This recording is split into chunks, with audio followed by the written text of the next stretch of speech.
Thousands have lived without love, not one without water. W. H. Auden. Tara arrives at Charu Chachi's house one morning. Shubhrabhat, Charu Chachi. Oh, I see that you are giving Polly a special treat this morning. A slice of cucumber. Watch him nodding his head from side to side. He is enjoying the cucumber as it feels cool and is quenching his thirst. Here, you too can have some. Yum! Cucumber feels so refreshing on hot summer days like this. The water it contains feels so cool. No wonder my teacher often uses this phrase, as cool as a cucumber. Indeed, nature has in her bounty vegetables like cucumber, fruits like watermelon, and many other climbing vines that contain a lot of water to quench our thirst and that of animals too. But why do all living things need water first of all?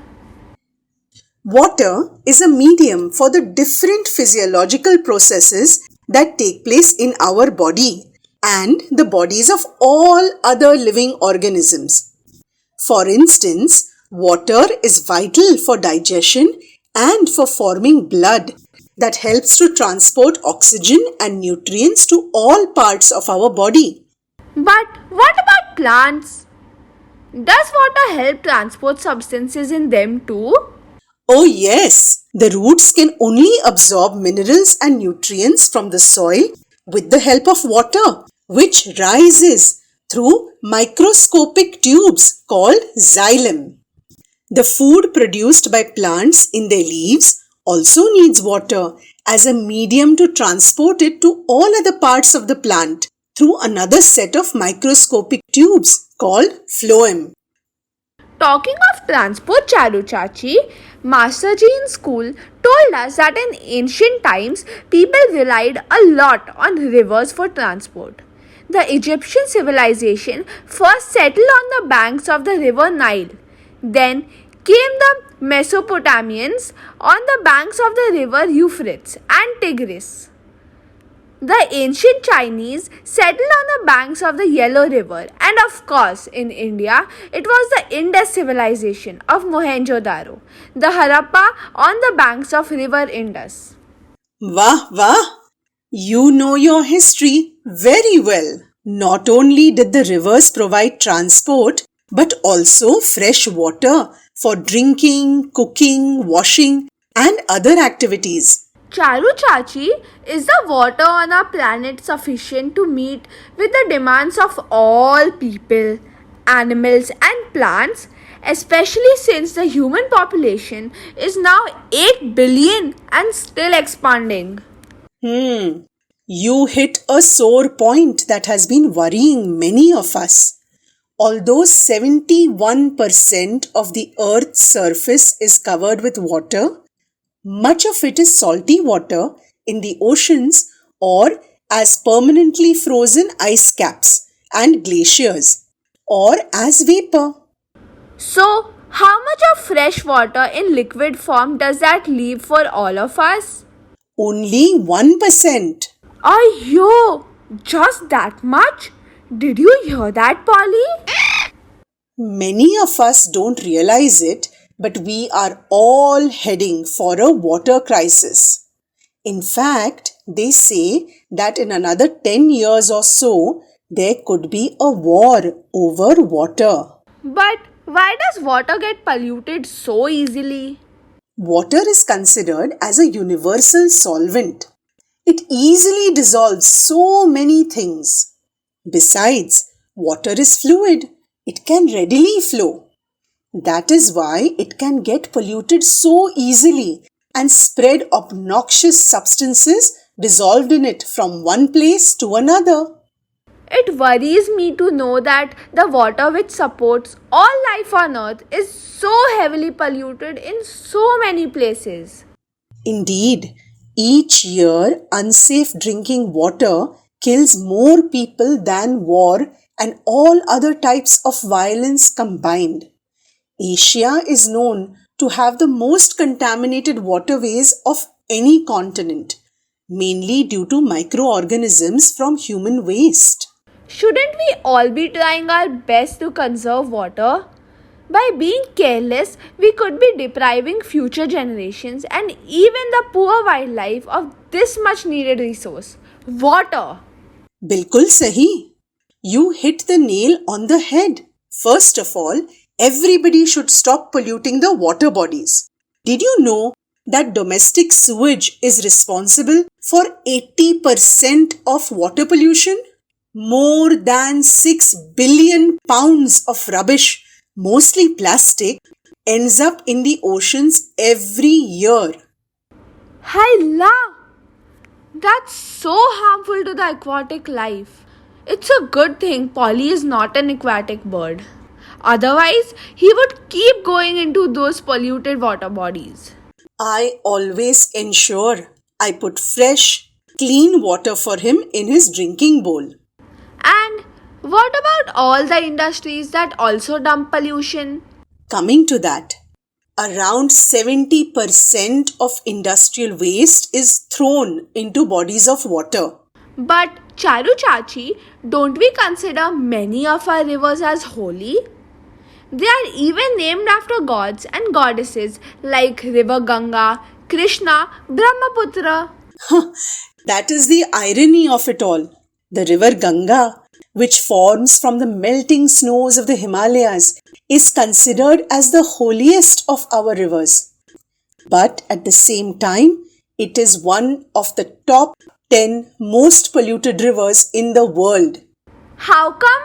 Thousands of people take the holy dip or bathe in the river, spreading so many disease germs. People wash their cattle in the river. Other kinds of pollutants like chemical pesticides and fertilizers that are used by farmers in the nearby fields get leached into the soil and ultimately end up in the river. Why do fertilizers cause pollution? Don't fertilizers contain nutrients? These nutrients do not really help the aquatic life. Quite often, when chemical fertilizers find their way into lakes and ponds, along with the flow of rain through the soil, the nitrates and phosphates they contain lead to what is known as an algal bloom. इसका मतलब है algae grow profusely and block off any fresh air from entering the water, na? Bilkul. And when some of the algae die, the decomposing bacteria use up all the oxygen in the water. This would affect the other aquatic life like fish and tadpoles. They too would die. You guessed correct.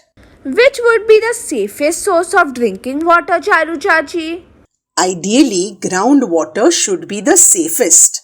It is free from any suspended particles since it gets filtered as it passes through the soil layers. And also, groundwater has minerals like calcium that are good for health dissolved in it. In fact, for both drinking and irrigation, almost 80% of India's 1.35 billion people rely on groundwater. But more often than not, groundwater too can get contaminated by acid rain. How does rain become acidic? Usually, the first few showers of rain dissolve the large amounts of acidic gases like sulfur dioxide and carbon dioxide that are present in polluted air, especially in cities and industrial areas. The sulfurous acid and carbonic acid that are then formed leach into the groundwater. What about the pesticides and fertilizers and water from garbage dumping sites? They too must be finding their way into the groundwater, na? Bilkul sahi. Thus, the groundwater becomes unfit for drinking. It is no longer potable.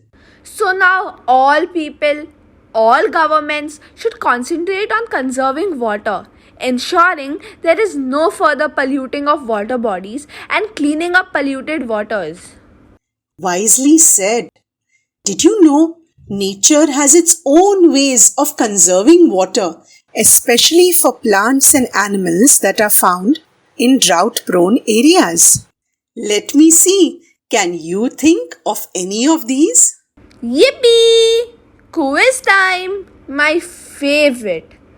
Plants that grow in deserts like cacti do not have large, prominent leaves. Otherwise, they would lose all their water by transpiration from the leaves' surfaces.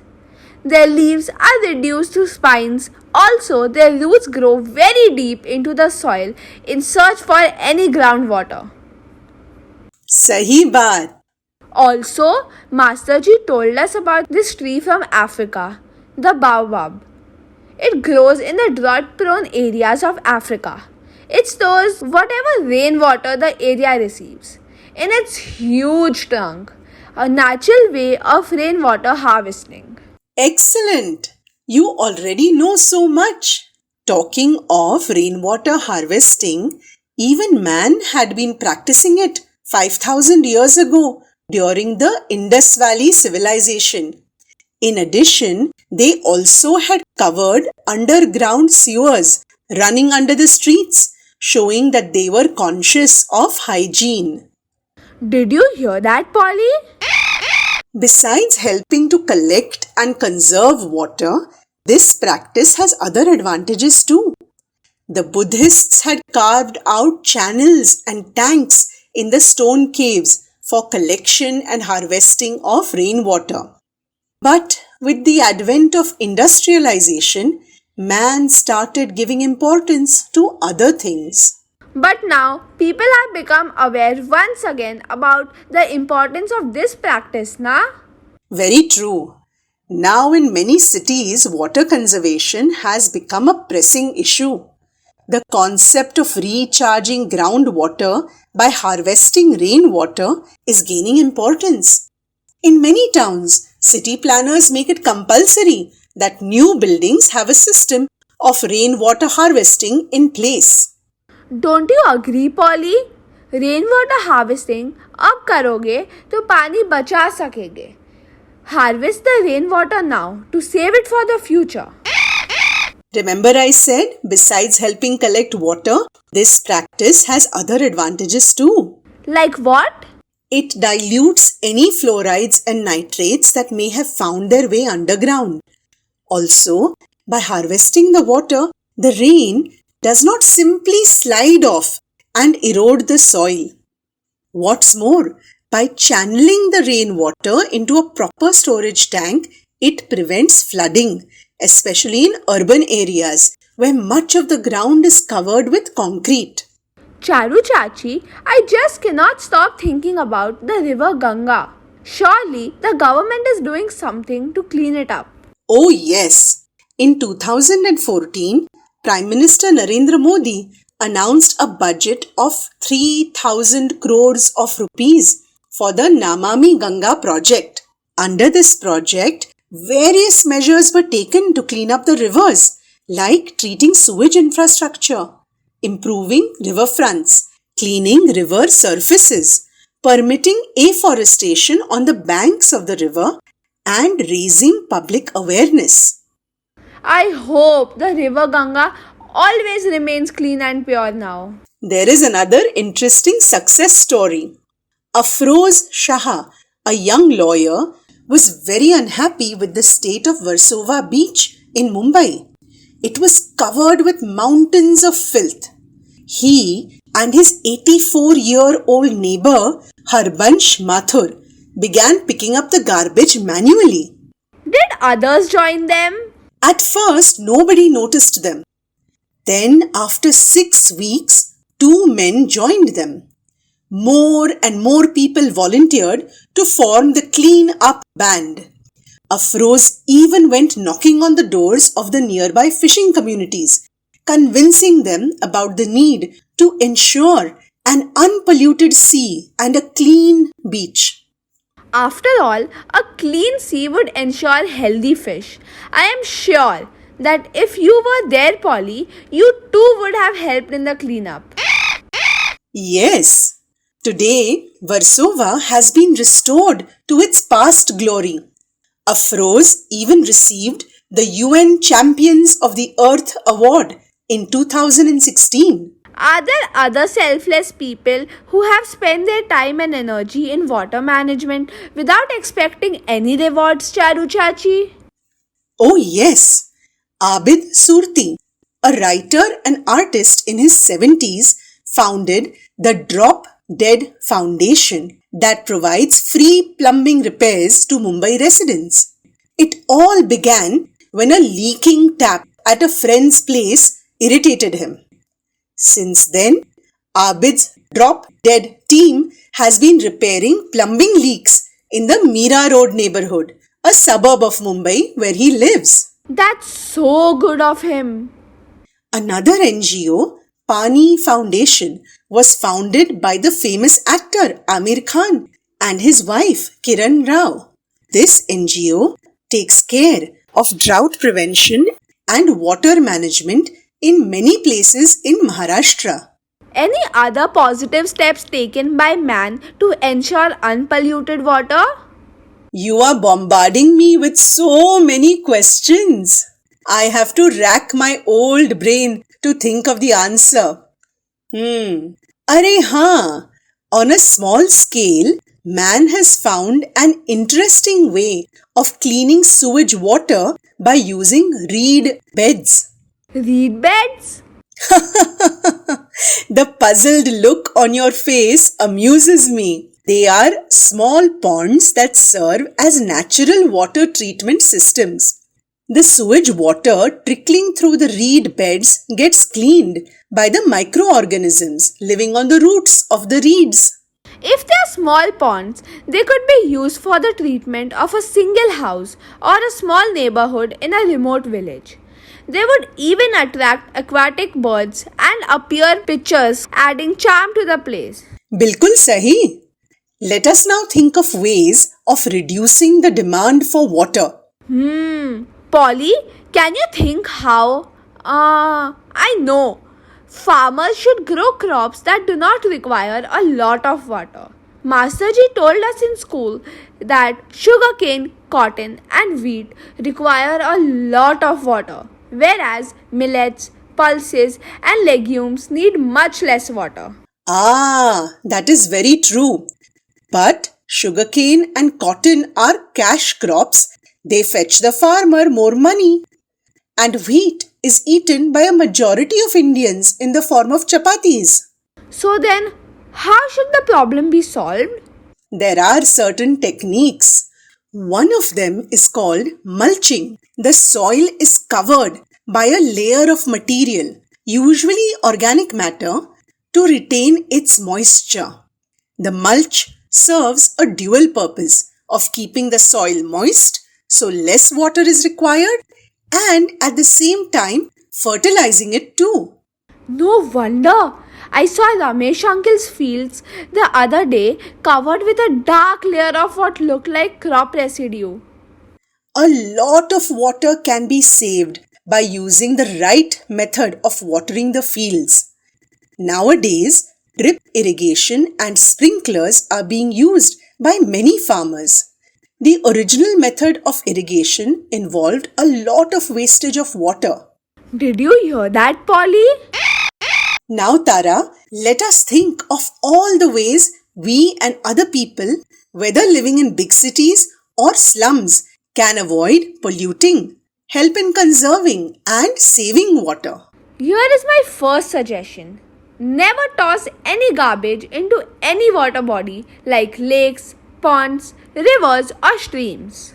Already our oceans have accumulated tons of non-biodegradable plastics. I would like to add here that the cosmetics, toiletries and detergents that we use should be eco-friendly with natural, harmless ingredients in them. There are face scrubs in the market which contain fine particles of synthetic plastic that can end up in the sea. What about unwanted medicines that may have expired? It would be dangerous to flush them down in the toilet, na? They could end up in the sea and poison marine life. Good point, Tara. It would be safer to wrap them along with something obnoxious so that no one tries to use them and then throw them into the dustbin. What about people washing their taxis or cars? What happens to the car wash wastewater? It may contain harmful residues of diesel, oil, or paint. Bilkul sahi. This water, on entering the drains on the road, would end in the sea, harming marine life, as it would not have gone through a treatment plant. Best would be to use biodegradable soaps or even car vacuum cleaners. Charu Chachi, now that the rains will soon be coming, I want to make a rain gauge for my school science project. Can you help me? Charu Chachi tells Tara to cut an empty plastic water bottle along the line just before it narrows down, as shown. Next, she tells her to fill the bottom half of the water bottle with some pebbles to make it balance sturdily. After that, she tells her to invert the top half of the cut section into the lower half to act like a funnel. With a marker pen, Tara makes a 0 mark and then half centimeter marks all the way up as shown. She is told to fill water up to the 0 mark. Her rain gauge is now ready. Tara leaves the rain gauge outside her house in an open area. She records the rainfall every day for a whole month. Tara, in her enthusiasm, also composes a song. The skies have burst open, the monsoon's here. Let's welcome the rains, they bring us cheer. With much drama, lightning and thunder, the much awaited rains are here. Life has sprung from the parched dead earth, to waterfalls and streams given birth. Everywhere is joy and mirth. Savor each moment, my friend. The croaking of frogs is music to my ear. The magic of monsoons fills me with wonder. The forests turn lush and green each year.